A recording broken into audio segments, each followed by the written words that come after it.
பிப்ரவரி 19 வேத வாசிப்பு பகுதி. லேவியராகமம் 9ஆம் அதிகாரம். 8ஆம் நாளிலே மோசே ஆரோனையும் அவன் குமாரரையும் இஸ்ரவேலின் மூப்பரையும் அழைத்து ஆரோனை நோக்கி, நீ பாவ நிவாரண பலியாக பழுதற்ற ஒரு கன்றுக்குட்டியையும் சர்வாங்க தகன பலியாக பழுதற்ற ஒரு ஆட்டுக்கடாவையும் தெரிந்து கொண்டு கர்த்தருடைய சந்நிதியில் பலியிட கடவாய்.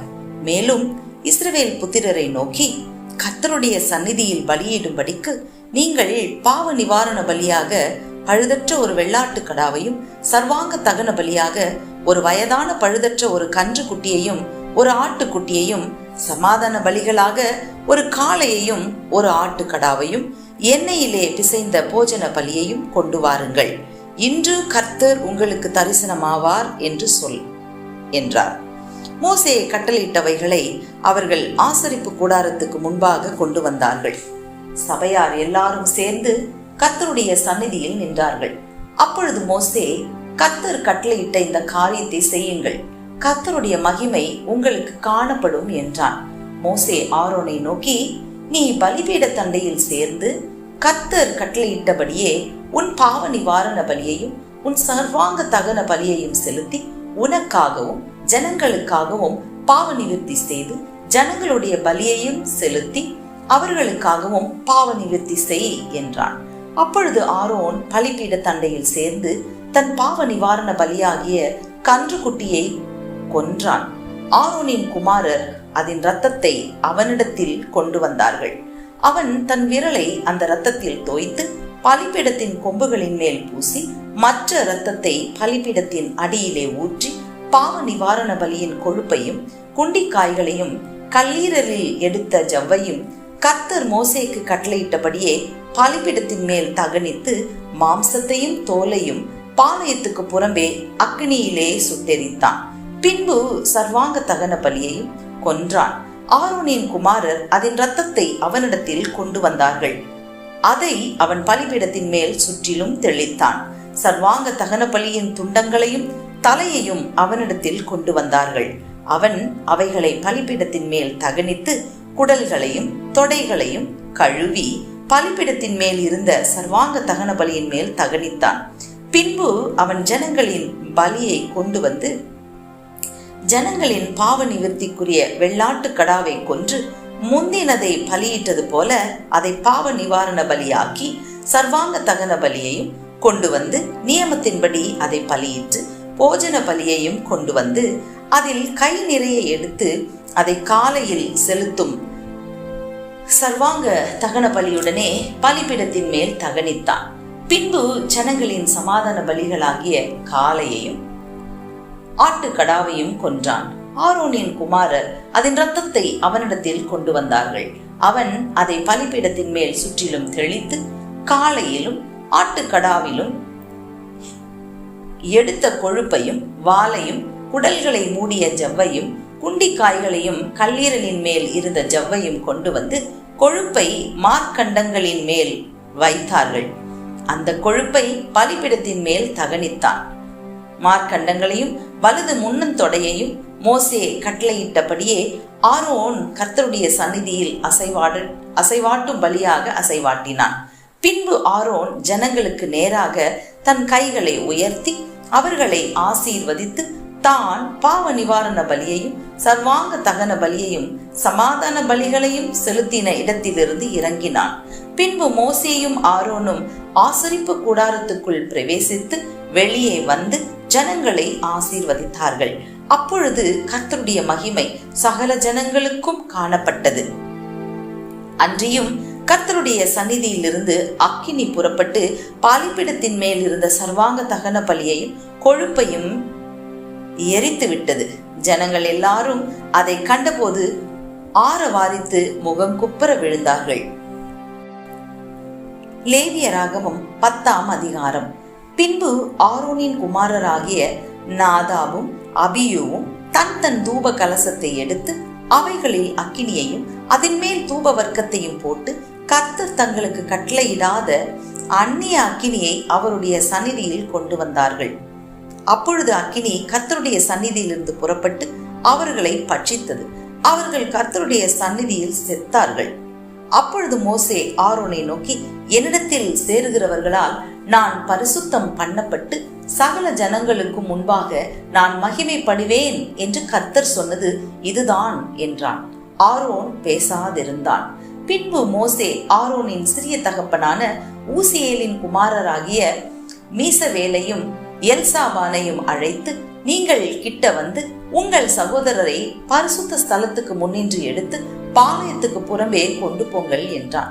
மோசே சொன்னபடி அவர்கள் கிட்ட வந்து அவர்களை அவர்கள் உடுத்தி இருந்த சட்டைகளோடும் எடுத்து பாளையத்துக்கு புறம்பே கொண்டு போனார்கள். மோசே ஆரோனையும் எலெயாசர் இத்தாமார் என்னும் அவன் குமாரரையும் நோக்கி, நீங்கள் சாகாதபடிக்கும் சபை அனைத்தின் மேலும் கடுங்கோபம் வராதபடிக்கும் நீங்கள் உங்கள் தலைப்பாகையை எடுத்து போடாமலும் உங்கள் வஸ்திரங்களை கிழிக்காமலும் இருப்பீர்களாக. உங்கள் சகோதரராகிய இஸ்ரவேல் குடும்பத்தார் யாவரும் கர்த்தர் கொளுத்தின இந்த அக்கினிக்காக புலம்புவார்களாக.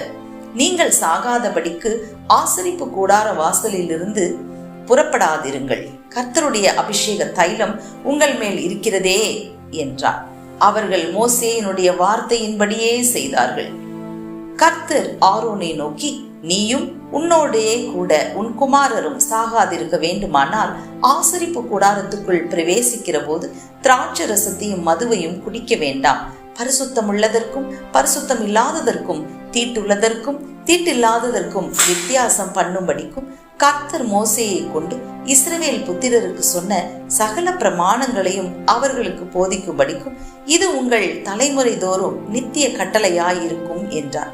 மோசே ஆரோனையும் மீதியாயிருந்த அவன் குமாரராகிய எலியாசரையும் இத்தாமாரையும் நோக்கி, நீங்கள் கர்த்தருடைய தகன பலிகளில் மீதியான போஜன பலியை எடுத்து பலிபீட தண்டியிலே புளி இல்லாததாக புசியுங்கள்.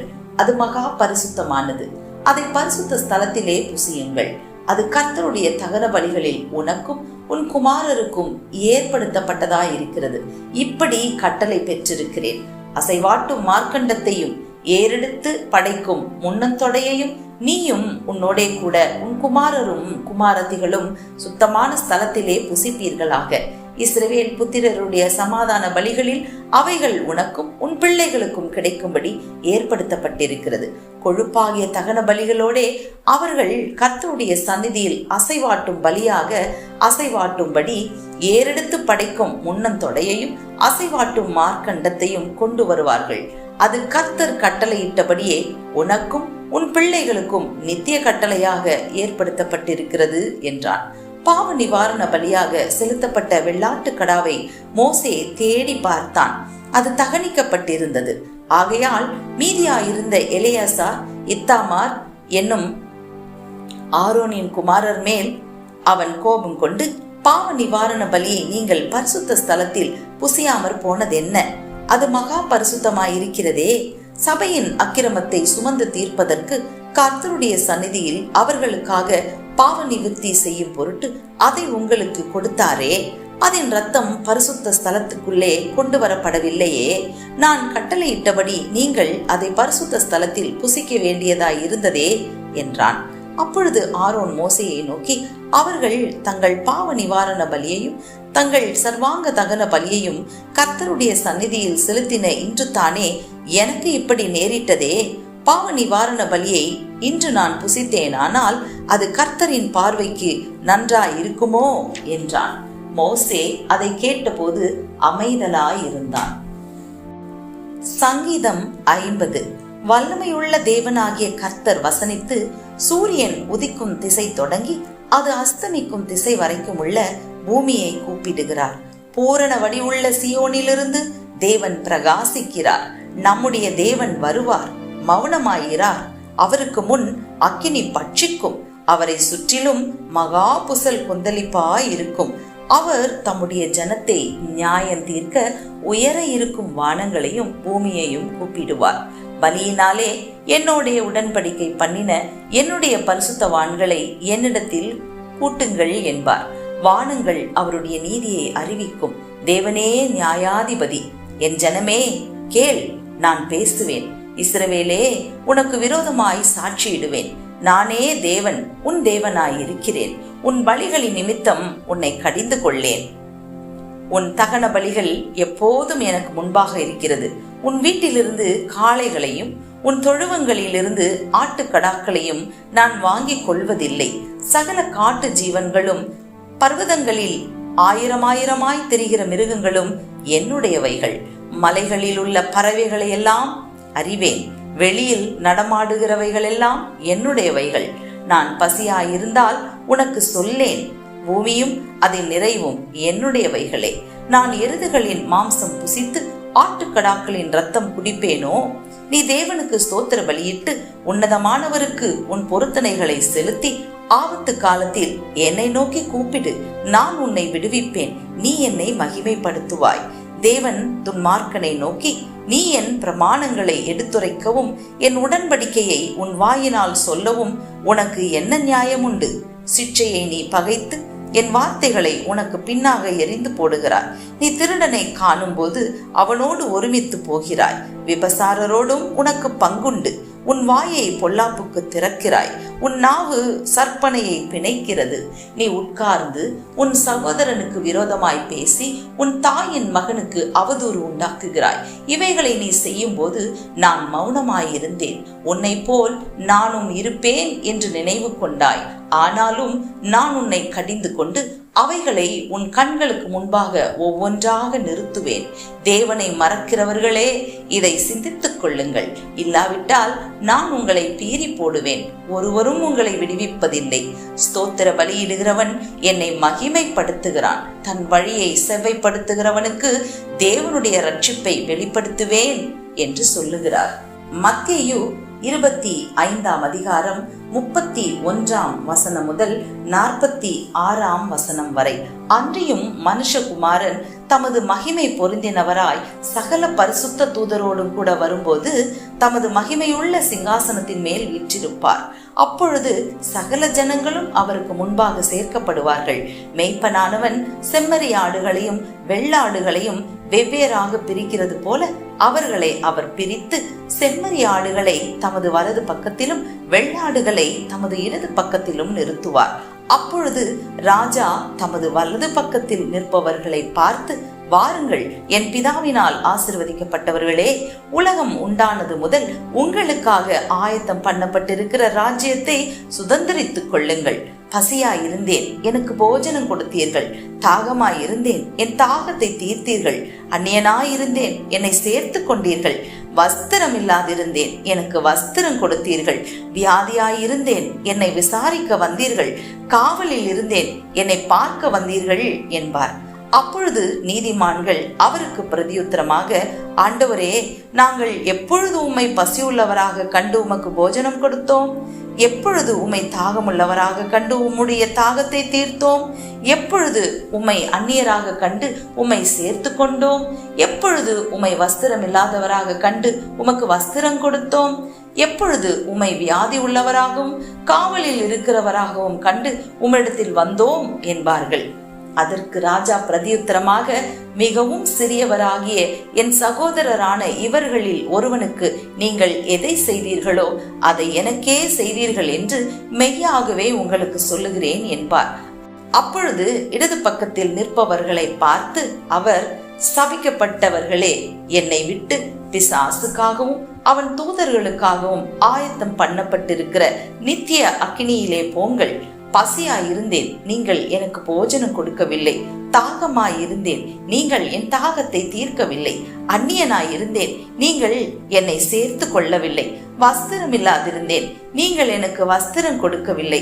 வியாதி உள்ளவனாயும் காவலில் அடைக்கப்பட்டவனாயும் இருந்தேன், நீங்கள் என்னை விசாரிக்க வரவில்லை என்பார்.